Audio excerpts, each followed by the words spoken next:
Okay. Welcome to the Building Doctor Show. I'm your host, Jens Johansson. Glad to see you here to learn more about your buildings. Today, we're helping you bring your HOA back to school. Summer break is over. It's time to sharpen our pencils and get our buildings ready for the next semester. So, just like in school, everyone has, a little different role between board members and managers and consultants and everybody involved with HOAs. But we're all working towards the same goal, a well-run, safe, and happy community that goes up in value. So if you're joining us live, you get to ask questions in the Q&A. We encourage that, even if it isn't on this topic, because your questions help everyone learn more. And if you think of something later, don't worry, you can reach out or leave questions in any of the platforms, show notes, and we'll get them and use them next time. You can use hello@j2consultants.com and we will answer those questions for you throughout the month. We pull some of those good questions in to start some of this Q&A at each show. So our producer Carolyn will be monitoring the chat, and I'll go through the Q&A panel at the end of the show. We'll be also doing a raffle giveaway at the end, so stick around for that to win some Cool J's 2 stuff. We just got these really cool, let me see if I can get it up here, leather bound little notepads, J2 VIPs. So if you ask a good question, we'll get those in there as well, get those out to you. So remember, this show is for educational content only. We're not giving legal, financial, or engineering advice. And don't forget to hit the like and subscribe buttons and ask questions. All those help the algorithm and help our ratings and help fuel our desire to continue creating these and creating more content for you. So let's go back to school. Oops, I forgot to turn the music off here. Let me turn that music off. There we go. We figured it out. We're live. You get to see all of our mistakes here. Now, there they go again. There. Okay. Give a thumbs up in the chat if I've stopped the music and we're back into the thing, just to make sure we're doing this. Okay. So we're going to go today's agenda. We're briefly, every school has to start out with a brief safety drill. So we're going to go through some fall maintenance refresher, and it's we're going to cover that real quickly, but we're going to spend some time in math class. This is budget season. We're going to talk to you about budgeting basics and how to look at your budget. We're going to go to science class. We're going to talk about winterization planning. We're going to go to scheduling class. That is project planning and timelines. And we're going to talk about group projects, boards and managers working together and rolling everything up so that everybody understands what's happening there. And we'll have some final exam review, some conclusions and key takeaways. And of course, every school and every teacher has to have some office hours. So we'll have that Q&A session at the end there. See what we did. We're so proud of ourselves. We had this chalkboard and chalk and nice, not quite cursive, but almost teacher writing there. So, and then put your questions, put your questions in the Q&A panel. The chat is for housekeeping and links. So you can take a look at that and then stick around for the giveaways. All right. The main purpose of this class is we are reducing stress for both boards and managers. We understand you might feel overwhelmed and stressed about thinking about everything you got to do, and it's already a busy season. So, can I just focus on the fall? Well, let's make sure our community is working here as well. So, don't worry, we got you covered. This is what we're guiding you through today. We're going to talk about planning ahead for the wetter months. We're going to talk about some project planning for costly surprises. We want to avoid those. And we're going to identify some things that you really want to focus on to be ready for next year. And one of the things that helps, we're going to kind of go up in the clouds a little bit as opposed to coming down in the dirt for the tactics. So this cloud level is how we work together. And so board members, think of them like the principal or the vice principals and all the office staff of a particular school. They are leading the community. They are providing the vision, and I'll get into that in a second. Community managers are the school administrators for the district, and they've got lots of schools they're running. But They run the day-to-day operations, make sure everything's going well. They provide the execution. They enforce the policies. They coordinate the vendors. They make sure the board's decisions are carried out smoothly. And so that's how they roll. Consultants, think of us like the specialist teachers or the guidance counselors, or maybe the focused teachers that you call in for a special class. So we bring, deep technical knowledge. We help you figure out the problems. We recommend the right treatment plans for buildings, and we help both the board and manager, make informed, confident decisions. So the consultants are the guides. The board members are really doing the vision there. And what do I mean by vision? So this is every community has its own distinct, it's up to you, your own distinct vision. Is this a vacation resort second home community? Is this a family place with lots of kids? Is this primarily a rental community? Is this a senior community?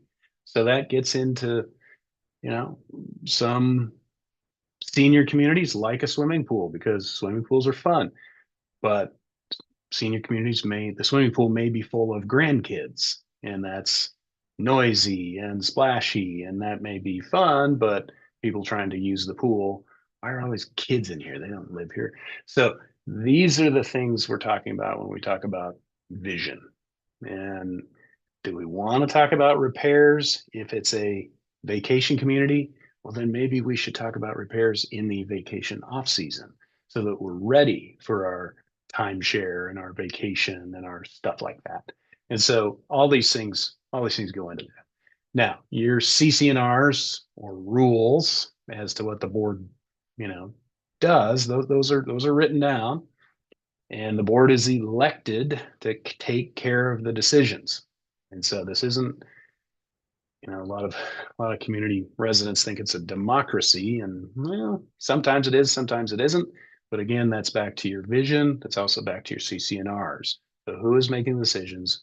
The board was elected to make these decisions. If you want to help make more decisions, I'm sure the board would welcome you getting involved and getting on that. The managers run the day to day, but also carry out the board decisions. And so it's that vision versus execution. And again, the experts or consultants or any other kind of vendor brings in that occasional advice or that occasional piece of work or that key piece of work, but it's a good piece of work. So this is how everybody in the back to school program works. Okay, let's get into the safety drill. And we're just going to have 2 slides on this. And it's because we've covered it so much before. It's back to school is fall, and in the spring we do something very similar: fall cleaning, spring cleaning. And so really what the board members or consultant were focused on the exterior inspection homework. And so are your roofs ready, gutters clean, siding's ready, and that's, paint and sealants and things like that. And then site drainage. If we get a big gully washer, is our site going to drain okay? Or is it going to be a big muddy mess? And so then also things like seasonal. So seasonal safety checklists. Do the lights work?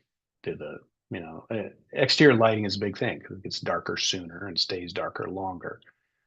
Trip hazards, anything that we've noticed that has become loose or, broken over the summer that we really start relying on in the wet winter, months, handrails, things like that. And then the board members are also really working on kind of a 6 to 12 month out. What is happening in 6 to 12 months? And so it's the vision for next year. This is next year. We're planning for construction starting in March, and it's basically September. So we're about 6 months out that we're thinking ahead.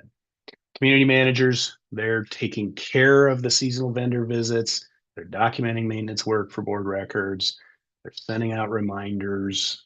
They're also dealing with any kind of warranties or service deadlines, all the common area cleanup and things like that that has to happen. That's just all normal stuff. So the big takeaways are, think about pollen, right now. Pollen's mainly in the spring, but it's also in the fall. Pollen's kind of dust when it's dry. It's green. It's that stuff we see on our cars. That gets really slippery the second you add water. So the second it starts raining, now your walkways are slick. Okay. Um, Leaves are on the trees still right now, but they're going to drop. So all your gutters are going to be full. Your roof's going to be a mess. Um, Furnaces are getting ready. Furnaces and fireplaces are getting ready to be turned on. So are there any bird nests? Are there any things over the summer that these things kind of got blocked with? These things are going to start kicking on, and then fireplaces will cause a bunch of smoke back in the unit if the flue is blocked, etc. So this is kind of the safety drills. Just a heads up. Everybody knows what it is. When the bell rings, you go outside of the playground and you wait till you're told to come back in. So this is just that reminder. The condo maintenance guide link will be in the chat. This is DIY. You can do it yourself. We put this out there before. It's good to just walk around on a Saturday. You and another board member just kind of wander around, take some pictures, take some notes in your new book here. And if you want it done for you, call us. This is what we do. So, all right.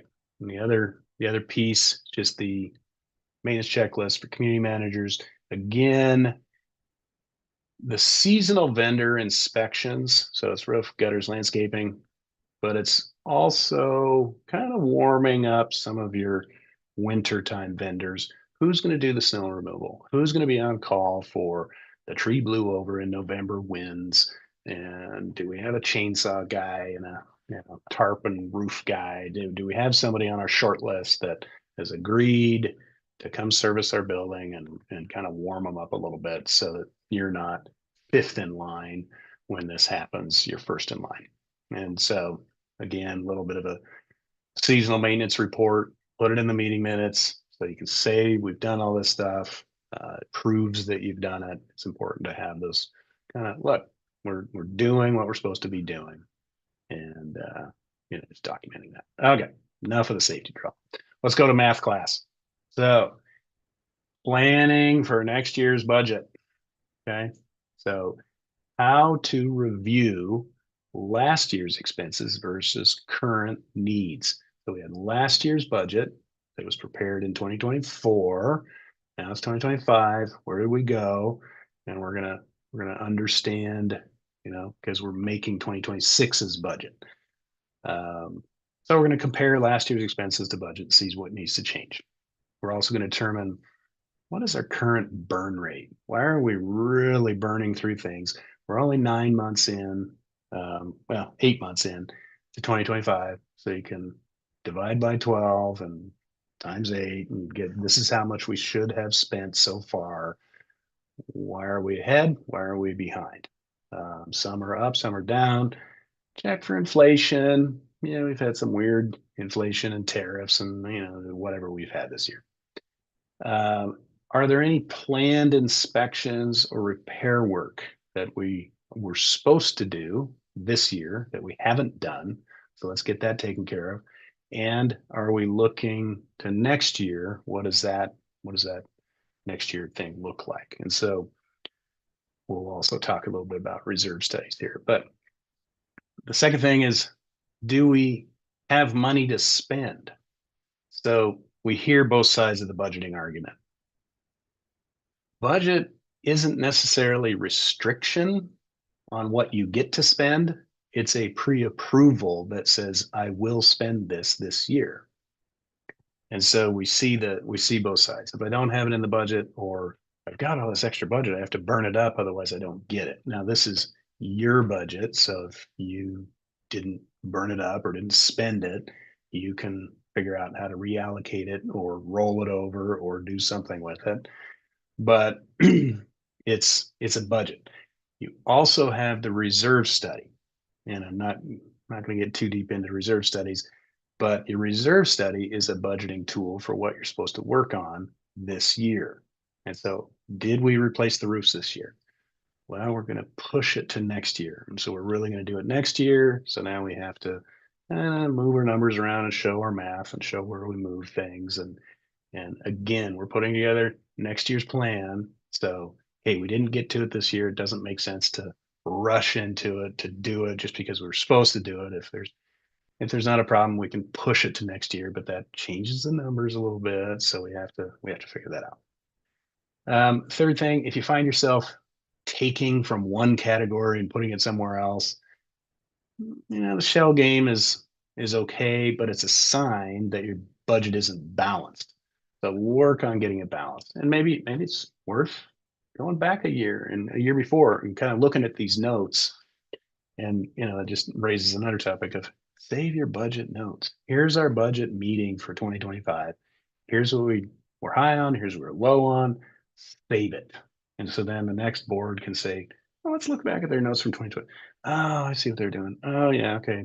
Board members have come and gone.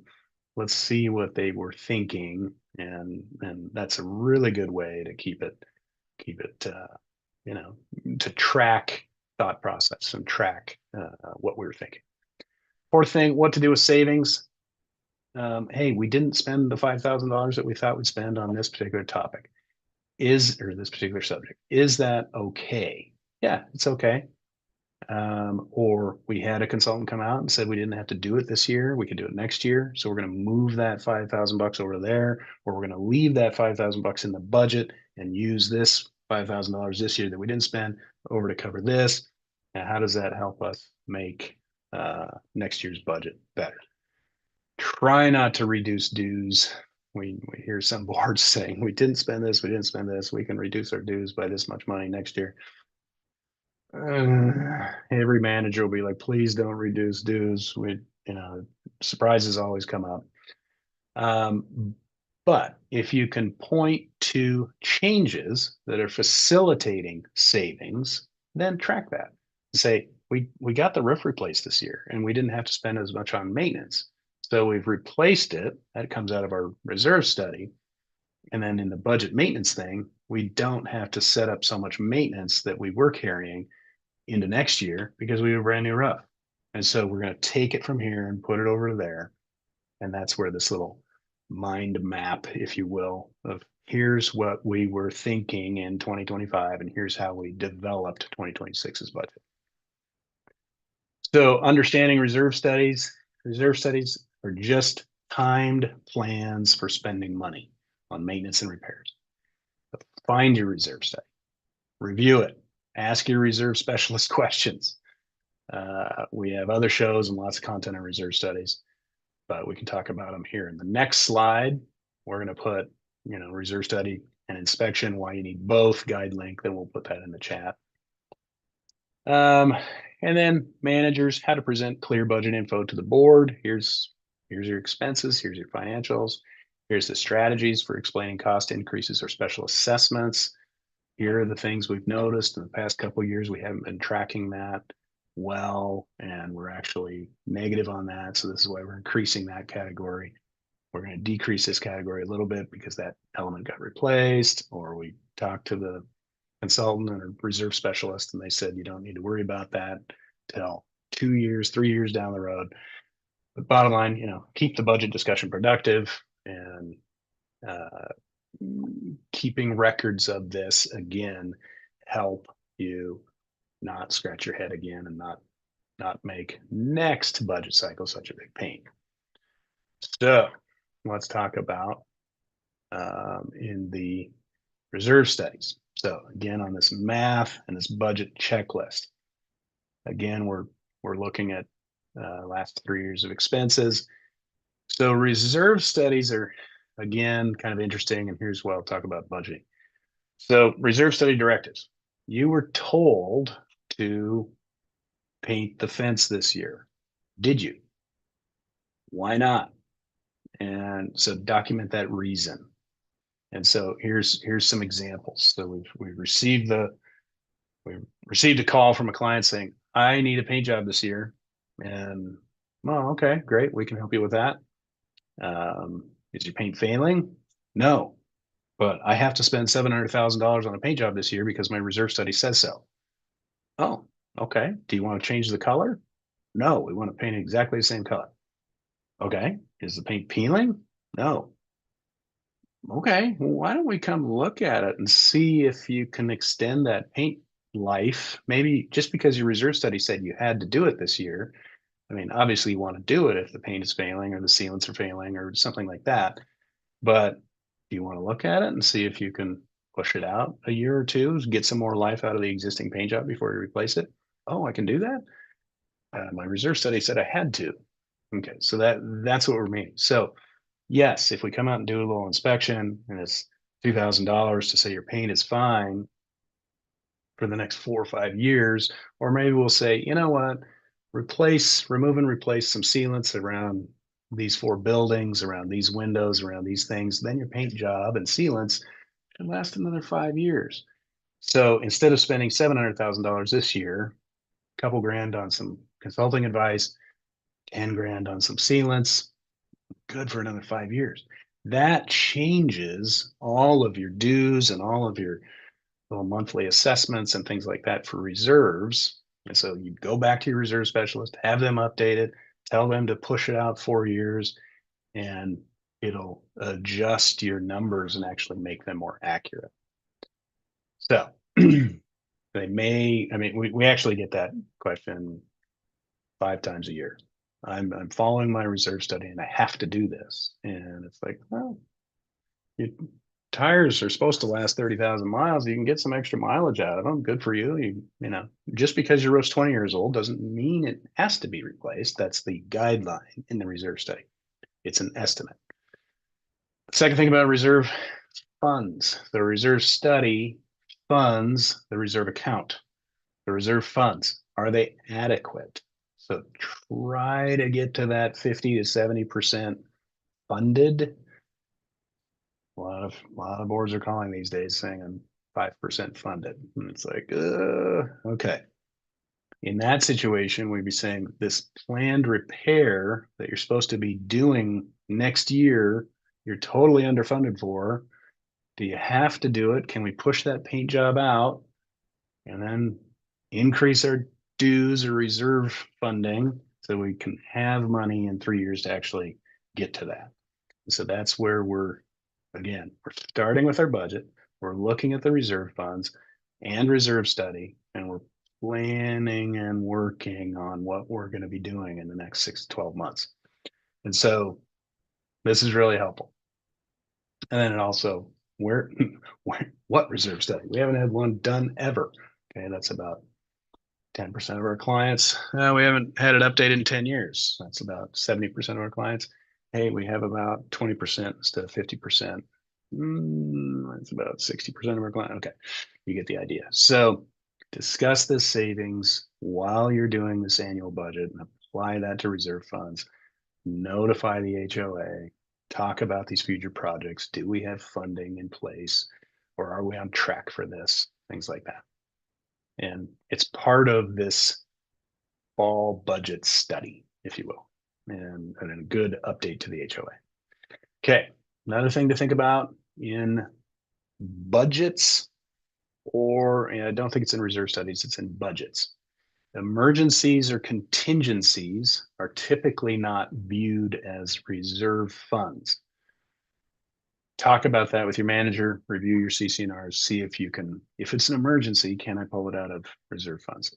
I'm not totally up to speed on that, but you can put that in to your annual budget and say, here's a little line item for snow plows, just in case it gets too snowy. I'm going to set aside $4,000 in this annual budget. I'm going to set aside a little money for inspections or emergency repairs or deductibles or things like that. That becomes part of your annual budget. If you don't spend it, you get to save it and roll it or do whatever, but at least it doesn't catch you off guard. So the budgets for the absolute perfect case scenario, plan, have a little Murphy's Law budget line item in there for let's have a little rainy day fund here just in case. Put that in your annual budget instead of having to always pull out of your reserve account. So kind of in summary, now that we've studied this year's reserve study or this current reserve study, we can make a better next year budget. This is all part of this. They kind of go hand in hand. So there's going to be some guide links in the chat, condo funding 101 and HOA loans. This is when we don't have enough reserve study. That's why we do those things. We need to get loans because we don't have the reserves. All right. Now, budget checklists. Here we go. So again, for managers, clear and easy to read budget drafts, explain reasons for cost increases or assessments or differences.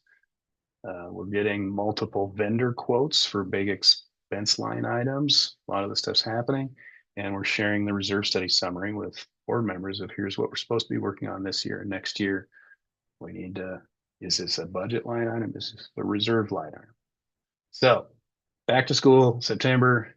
A lot of boards don't fully understand the length of time it takes to get an approved budget. The managers start with a draft, send it to you. You have a meeting each month, you look at it, you get approval or revisions. Another month goes by to get board approval. Another month goes by to get HOA meeting approval. This process takes time. Right now, you should be at the end of it, but if you haven't started yet, still have a couple of months here. And so you can expedite that. But in our annual calendars and things like that we put out, we suggest you start in June or July. So you have some time to kind of do these drafts back and forth with revisions, finally board approval, then finally HOA meeting approval, and that takes votes. So that's a formal meeting. So if you're setting next year's budget, you should be 85% done right now. All right, now we're going to go to science class. So we're going to talk about science being the weather. We've done our safety checklist, picking up the leaves, but now we're preparing for weather. So we've got freezing issues.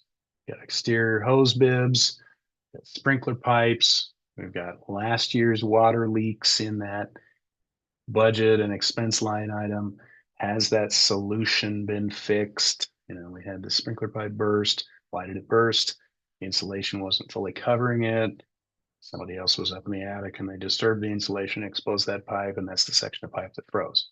Has that been fixed? Has that been re-insulated, tented, whatever? And so making sure it doesn't just happen again. Exterior hose bibs, those are the little styrofoam cones that you can go to Ace Hardware and put on top of. Everybody's been washing their car all summer. The community hose bib has lost its cone. Are you getting new ones and getting them installed, or at least putting it on next month's checklist to go do it? We're getting ready for heavy wind and rain events. So October, November, this is when we get the big windstorms. So again, those gutters are clean, the drains are clean, everything's working well and ready to be tested. So the little bit of roofing, shingle blow-offs you can see on the roof right now, they aren't a problem because it's not really raining. Once it starts raining, it's going to be, we need to get those shingles fixed. And is it, again, with any of these things, if it's pouring down rain, roofing prices go up. And so if we can get that stuff done now, it'll be cheaper. Darkness. That's science, right? The days get shorter and the nights get longer. Darkness, more accidents happen, more cars bump into things. They can't see it well. The lights don't work, or the motion lights aren't working, or the security cameras aren't, batteries aren't charged, whatever. So more accidents and more vandalism. And so it's a little bit darker. So we have more theft claims, more, just vandalism. Snow. It's not snowing right now. It's 85 degrees, but shovel and ice melt are the two things that are sold out after the first snow. So make sure you have yours. Put it in the storage closet. They're on sale right now. Labor Day sales. Just kind of make sure you have a few of these little things around. We do get winters with early snow, so it's kind of start thinking about that. A little bit of ice melt, and you're paying half right now, as opposed to the first storm. Pumps, motors, batteries. So this is This is these kind of weird things that you know you need. And I'll tell you a couple stories. Do you have a backup available? And so we worked with this one community that it was a master plan community. The site kind of went down into kind of this bowl, and they built this golf course in the bowl, beautiful, surrounded it with houses and condos. And part of the golf course's responsibility was to take the drainage water from the area and put it into a retention pond, beautiful water feature with a little fountain that squirted up water. But underneath, it had a pump to pump out excess water when they got a gully washer and that natural bowl filled up. And that pump would take care of any of emergency, site water and surface runoff. Well, their pump failed, and it was about a $700 pump, and but they couldn't get a replacement for 3 months. It was a special pump from Belgium. It was, like I said, it was $700, but it's not on the shelf. And so that flooding caused flooding into the other buildings and caused a whole bunch of damage. And so, do you have a backup pump? You have a backup pump on the shelf. Um, think about your community and what things would be a disaster if you didn't have a backup. New motor for the gate on the garage door. We've had lots of communities that, hey, the garage door broke. Now the cars are locked inside. People can get in and out, but it takes us 3 to 5 days to get a vendor out there to then realize they need a new motor. And so these are things to start thinking about. And maybe the gate isn't as that bad, but the water issue is a big one. And then we have lots of buildings, especially those with minimal reserves, they're already running on the backup system. And so we've got a main boiler and we've got a backup boiler for all the hot water, all the radiant heat, all this, all that.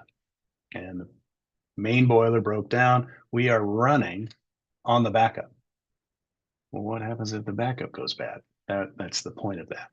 We have commercial buildings that have two elevators. One of them's down, so they're running on one elevator. What happens when the backup elevator goes down? And so these are specific for you guys, but get thinking about your community. Some communities don't have any of this, you don't have to worry about it. If you live in this type of stuff, what happens when the backup fails? Is that pump easily gettable, obtainable? Are those batteries available? Things like that. Generators. If you fortunate enough to have a backup generator, maybe you're a bigger building, you have a backup generator to do all this stuff. Has it been tested?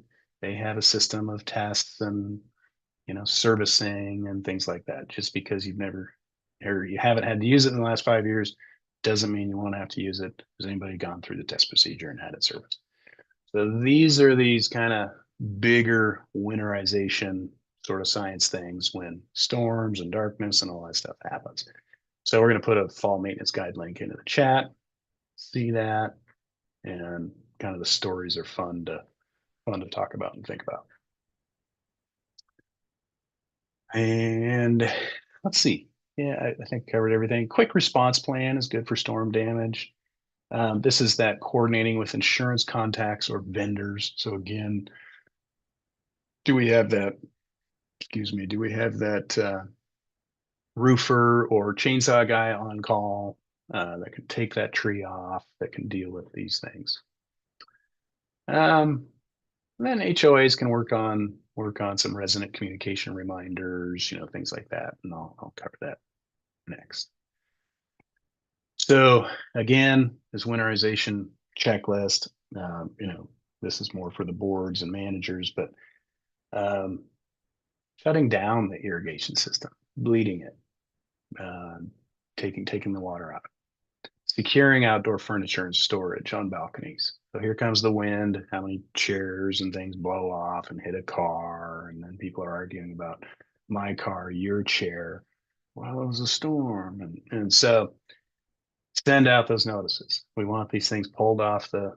You've put things out on the railing. You've put some planters out on the railing. Let's pull those things back. Let's secure things, especially if you're a coastal community or even a timeshare thing of make sure as each resident or guest leaves, we put a little cable around the chairs and keep them from blowing around the site. Remind the residents of a little bit of winter prep guidelines. Maybe have some extra batteries and flashlights around. Just again, it's preparing for that unexpected stuff. Now we're going to get into scheduling classes. So the timelines. This is timelines and design work and why planning a year ahead is critical. So project planning starts with a blank monthly calendar or something that I've found that personally just works really well. It's a blank monthly calendar. Maybe it's 6-month calendar. Maybe it's 12 months of just blank calendar. And you start kind of just penciling things in real simply. And what we're talking about today is, hey, here's some fall cleanup we got to do. It's going to be cleaning the gutters. It's going to be doing these things. My advice is to pick a couple of weeks to get all this work done. So it's going to be right after the leaves fall, and you're going to kind of schedule that. You're going to pick a couple of weeks and designate them as maintenance, and you're going to get the vendors scheduled for those 2 weeks. We're going to do roofs, gutters, pressure washing. Maybe we're going to do some bark spreading. We're going to do some window cleaning. Obviously, work your way out with cleaning activities, not the other way around. Don't pressure wash, then clean gutters. Kind of think through that. But then you can publicize the schedule and just have a busy couple weeks. You'll just have a busy couple weeks with vendors and maybe a board rep being that point of contact. Uh, think about telling the members, hey, if you're going to list your unit for sale, do it after our cleaning is done and the place is going to sparkle. The landscape's going to be all picked up. The leaves are going to be all picked up. You can do your, sale flyers. You can sell your unit when this place is sparkling. So people appreciate that. They appreciate the heads up of the last 2 weeks of September are going to be annoying. There's going to be vendors every day. We're starting with the roof guy and the gutter guy and the sidewalk pressure washer and the whatever. They're going to come these days. And then they're in and out and done. And so that's kind of the seasonal work to prepare for. Then we can go to the reserve study and say, do we have to do any more repairs this year? Now we can start working on next year. And along that repair guideline, obviously, don't clean the gutters if you're going to replace it. Don't clean your roof if you're just going to replace it. So that's where you can play with those budgets and go, well, I'm supposed to replace my roof, so I'm not going to use my clean the roof budget line item. I'm going to pocket that. I'm going to save that because I'm going to get a new roof. We're just going to have a dirty roof for the next 6 months, whatever, because we're getting a new one in the spring. And so I'm going to pull back that maintenance cost. I'm not going to clean the gutter that I'm going to replace, right? So then start talking about the bigger, again, bigger projects. So I'm going to replace the roof here. I'm going to clean the roof here. I'm going to do, I start laying out this calendar. And then that helps us get on with vendor selection and vendor approval and helps us say we want you these dates. We're not just getting some weird bid just for the heck of it. We want this work done in November. Is our pricing better if we do this work in the second half of November or the first half of December? Landscaping guy may say, I'm doing a bunch of Christmas lights install in December. I have nothing in November because I've stopped mowing. I'd love to do your work in November. I'll give you a deal on it. So you can start kind of using that for budgeting tips as well as, understanding how this project is going to flow. And then you can kind of put these updates out. Here's when we're cleaning. Here's when we're doing this work. Roof replacements are happening then. Deck recoatings are happening here. To be determined or to be finalized, but we're planning on deck recoating in the first part of March. So you'll have a nice, clean, new deck surface come barbecue season. Residents like that. A, it gets them informed. B, it makes sense. They can plan around it. I'm going to go on vacation when you're doing this work because I don't even want to be here. So I'm going to go on vacation because you said you'd do it then. So that's part of the community working well together. So timelines, why planning a year ahead is critical, and then how to use the off season for bids and design work. And so if you're planning a big repair to start in March, you got to back up. We need a couple of months to do the design. We need a month or two to get bids and permits and things like that. And so we can really work that stuff backwards, and we can be doing all that design and bid work when it's pouring down rain, dark early. Nobody wants to be outside anyway, but we can get all that pre-work done so that you're ready to go. And we can actually be pricing in January when contractors are usually a little tighter and it's not fat and happy July and the prices are more. I'm looking for work and I'm trying to get my schedule lined out for next year. And so here's a good job. It's well designed, it's well laid out. I'd love to do that job. Here's my best price. And just let them know that you're okay. We're going to start in April. You're going to keep your price. I know bids have a little disclaimer. It's good for 30 days, 60 days, whatever it is. I want you to hold your number till June. And so it helps everybody doing that. So if you're planning something for 2026, now is the time to start getting ready and to be good to go in March for construction kickoff. We're going to have another link in the chat there. Design, bidding, permitting, every step explained. And let's see, tips for pre-qualification of vendors. This is, hey, my brother-in-law is a contractor. Okay, great.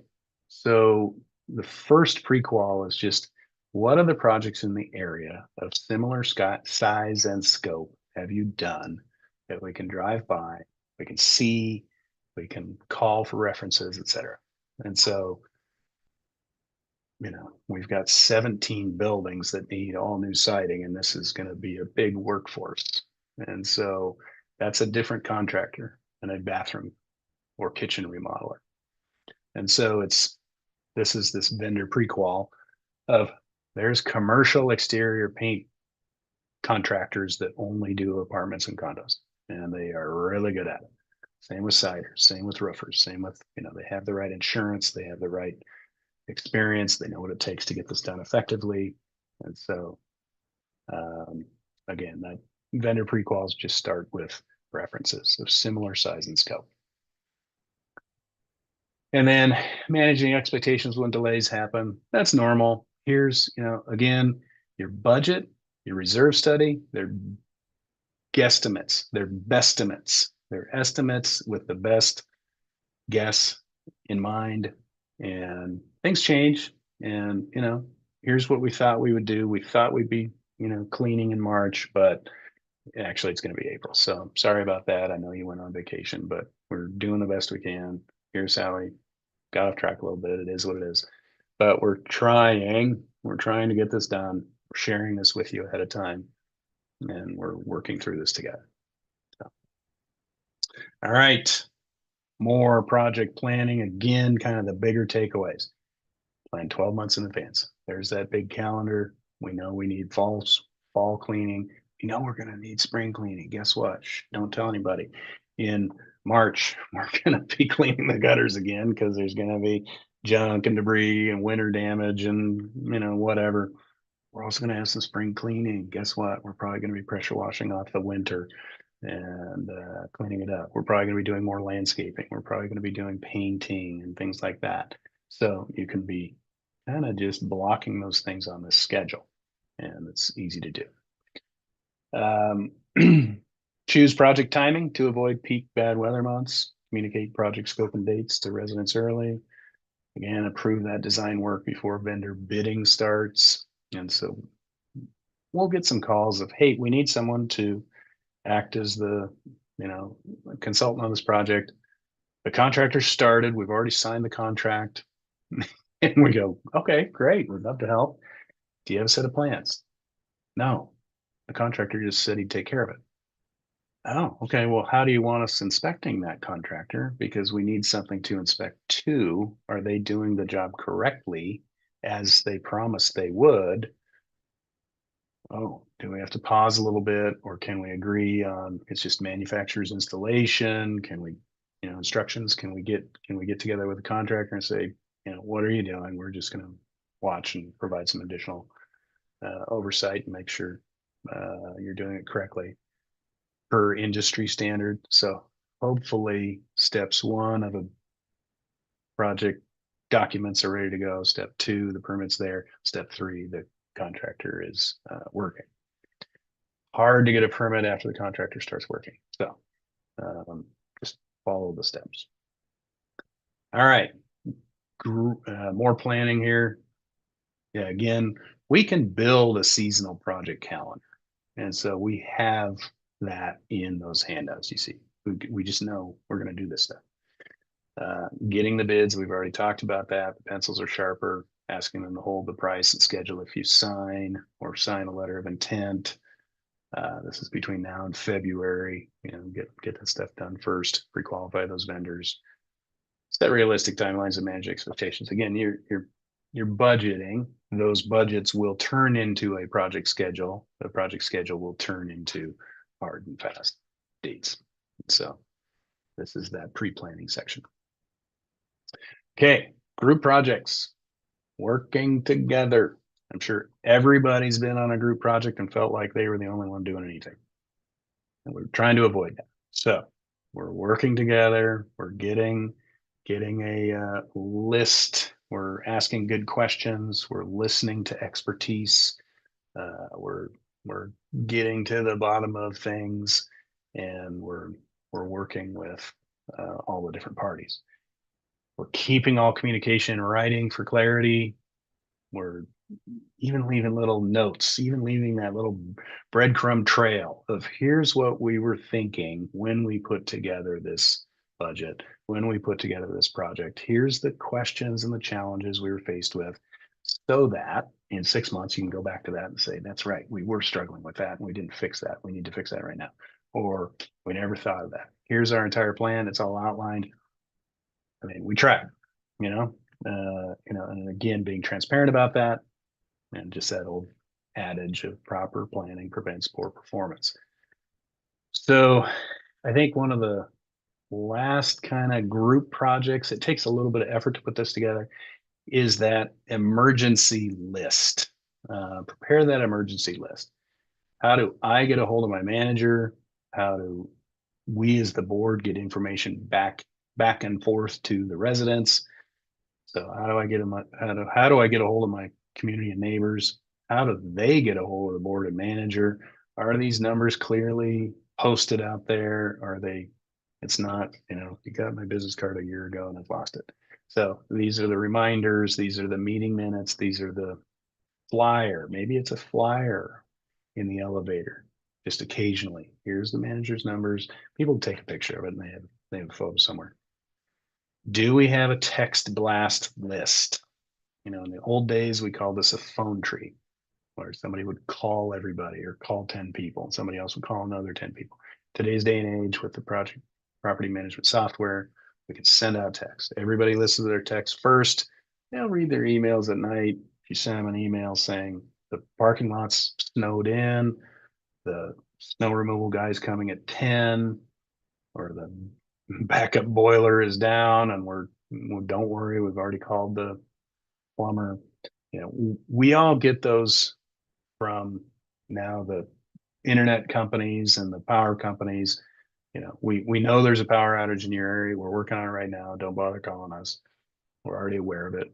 Or, I am T-Mobile and we're temporarily down. We'll let it'll be back up shortly.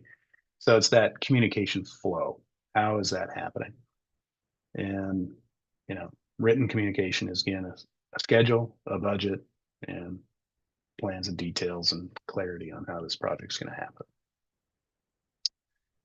Anything else on group stuff? Just last minute decision making. Try to avoid that because it usually costs more. So just planning, thinking about it, talking about it, working through it is the best way to do that. Okay, so if you have any questions, you can type in learn.j2consultants.com/consultant on call, or you can take your phone out and scan it if you don't like to type. So scan that QR code. That'll take you to a link to a quick consult call. So if you have any kind of specific question or need an inspection, or if you don't even know what you need, use this link. We're going to see if we're the right fit, or see if you even need us. Maybe it's just, you just need to call a roofer. You need to call, a painter. But here's what we would suggest. It's a free 15-minute call. Use it. It's very helpful. All right, let's get to the teacher's office hours here and the Q&A. And the first few questions are those sent to us between shows. So the live Q&A will happen right after that. So make sure you put your questions in the Q&A. I see a bunch of things in chat, and I see 3 over in the Q&A. So get those things in the Q&A. Those who ask good questions get a notebook, as well as the giveaway people. Okay, first question. Are there certain repairs or upgrades we should avoid scheduling during the winter months? And our answer is yes. Winter is wet and cold, so try to avoid painting or coatings like deck coatings and things like that. Roofing if you can, and sealants, so this caulking around your windows and things like that. Those things generally don't like rain or need to be dry for 24 to 48 hours, or they need a temperature of 40 degrees and rising.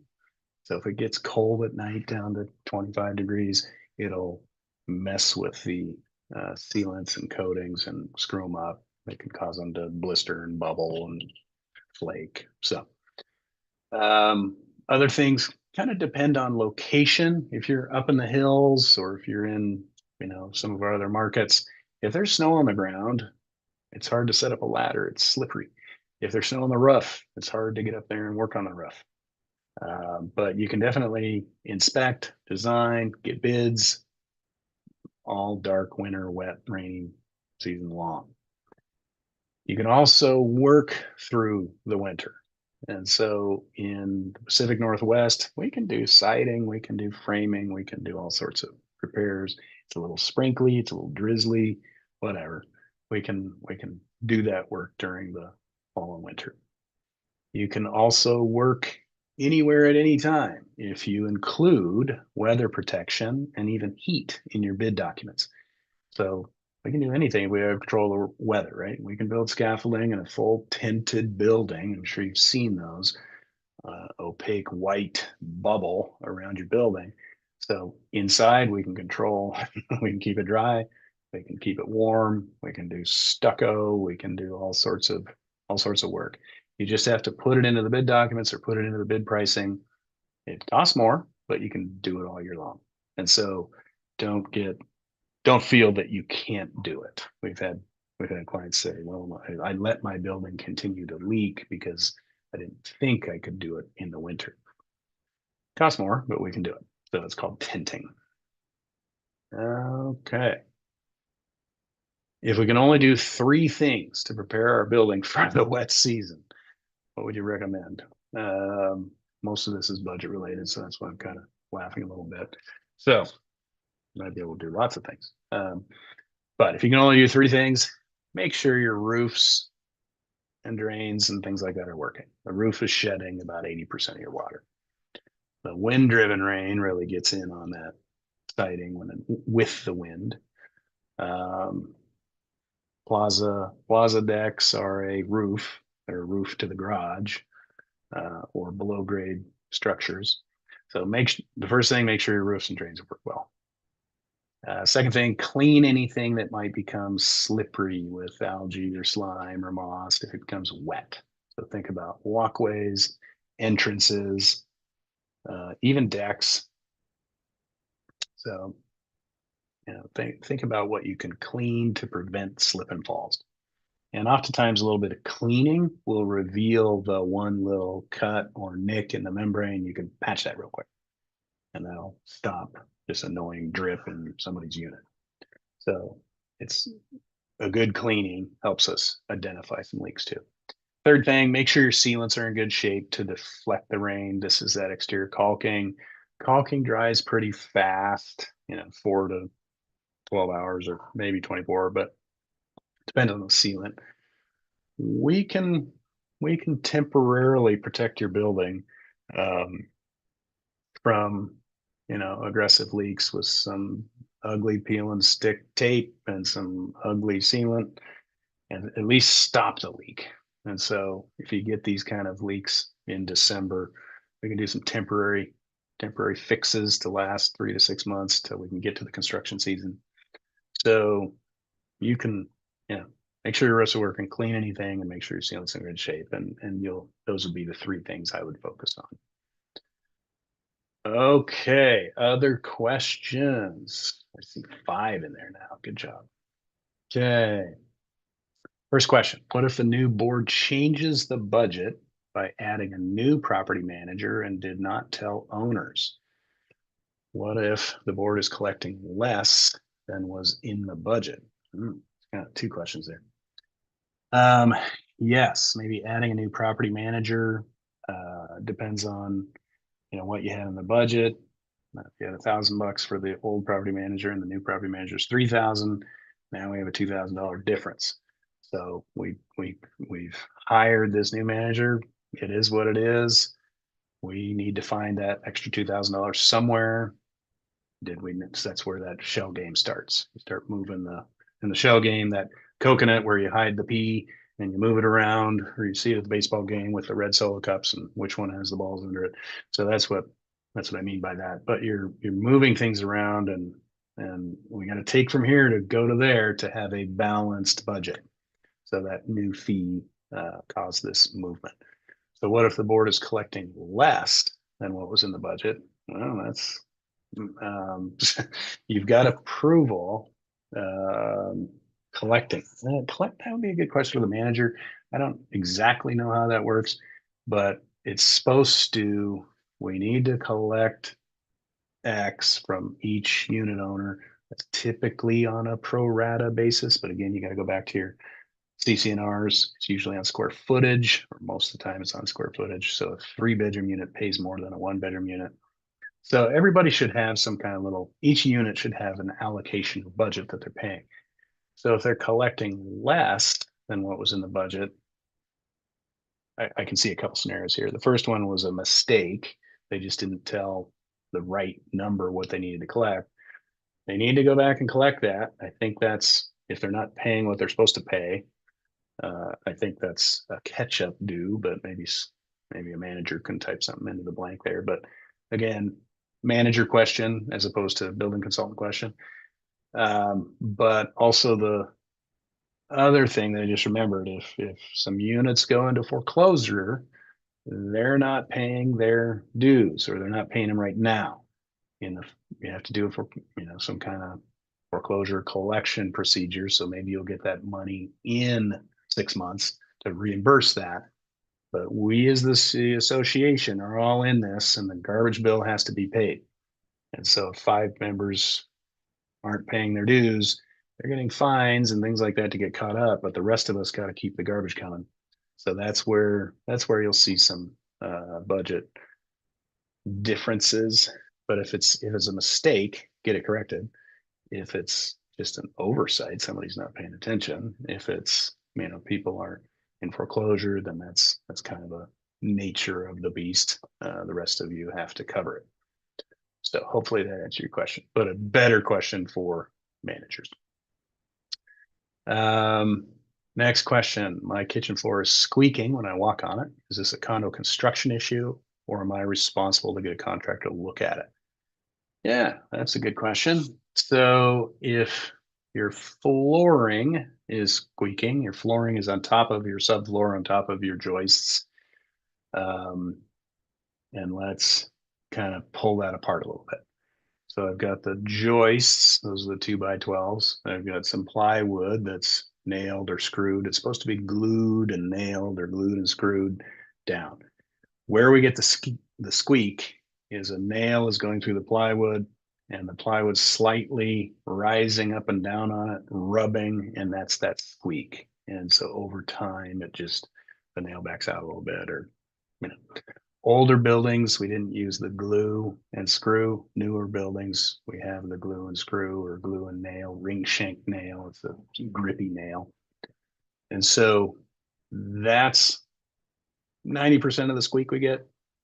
Flooring, we've seen some flooring things where some floating floors, the LVP, the luxury vinyl plank, or the Pergos, or, you kind of name those things. The old hardwoods were nailed into the subfloor, so they're really solid.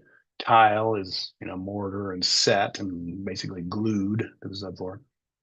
So LVP is a floating floor. So your luxury vinyl plank, or your, Pergo style non-hardwood, looks like hardwood, not hardwood. That can move, and that can rub and squeak against cabinets or squeak against the perimeter. So all that to say, framing and subfloor are common elements.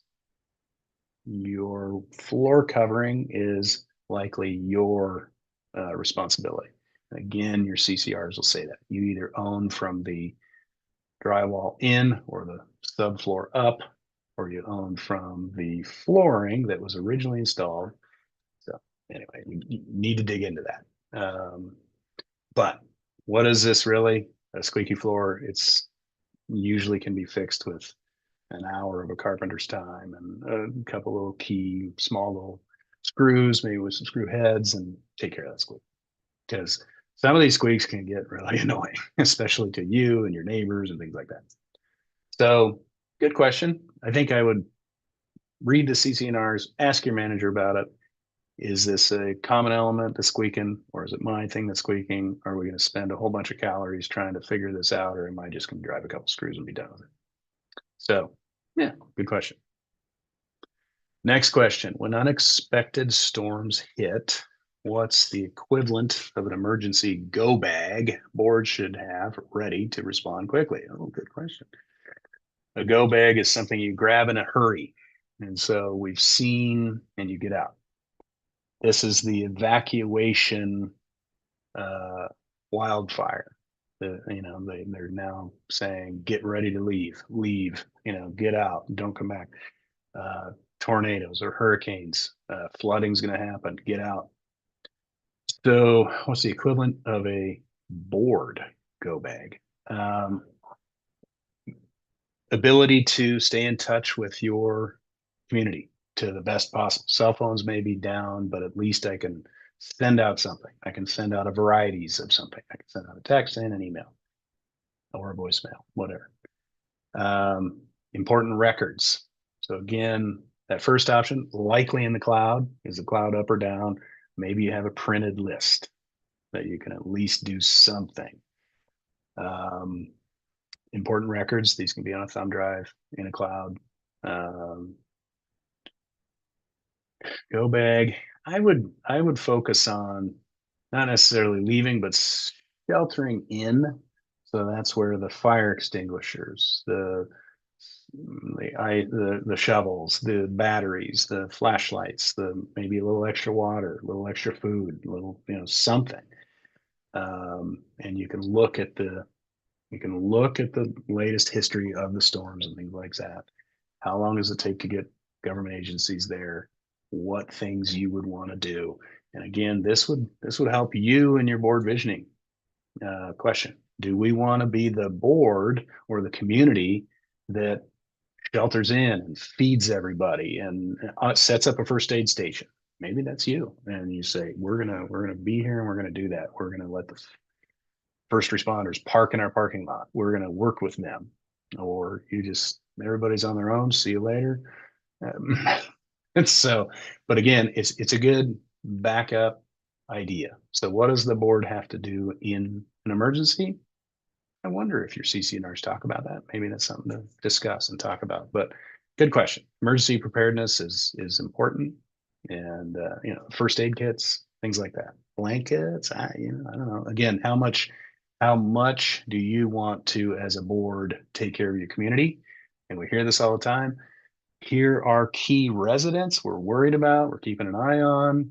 Maybe that's more, maybe I want to make sure this person can get out. Are there ride shares, things like that. I don't know, go crazy. But that's part of your visioning exercise in that project planning. So good question.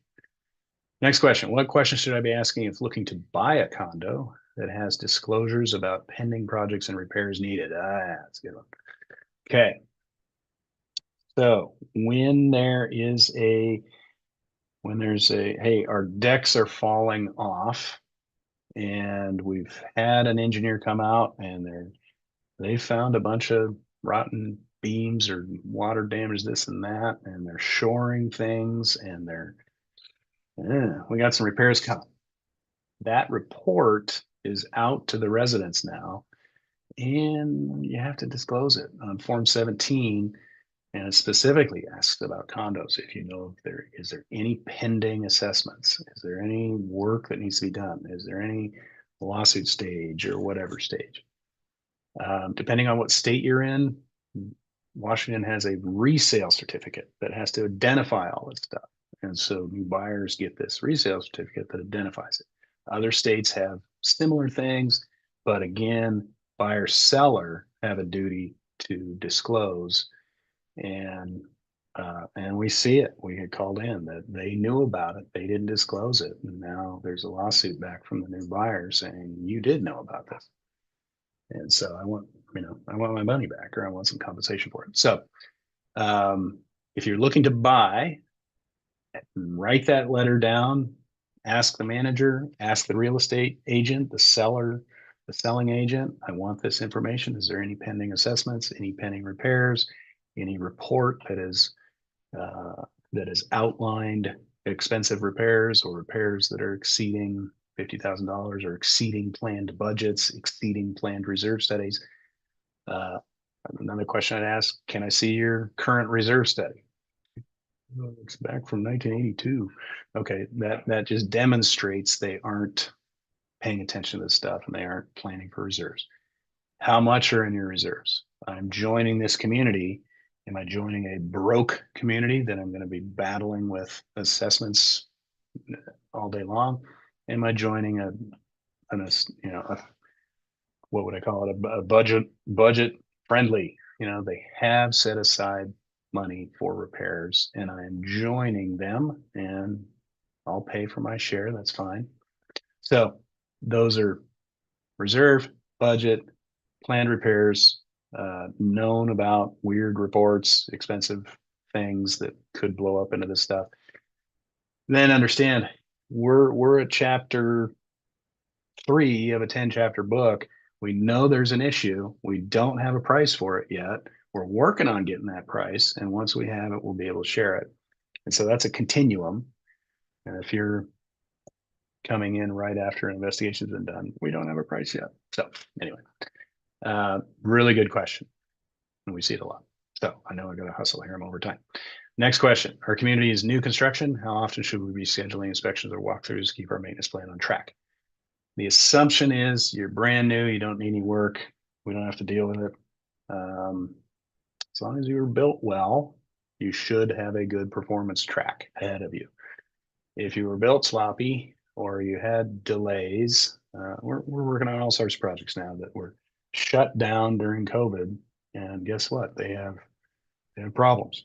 Or back in 2008, we're shut down because we lost financing and the stock market exploded. And so these projects are half built and sat out in the weather.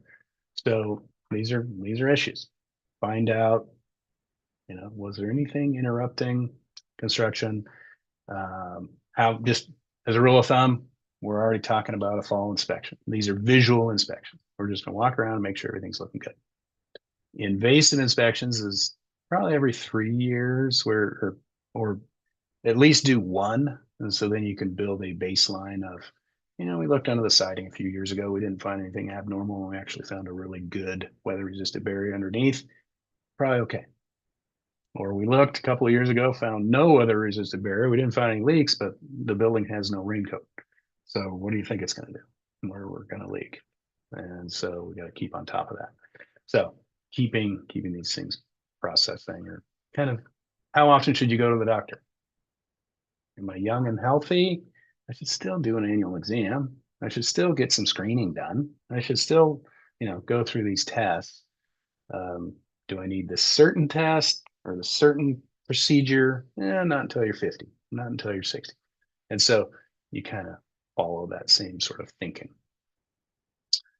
And I believe that's all the questions. Good questions, folks. Okay, get the next one. Let's do a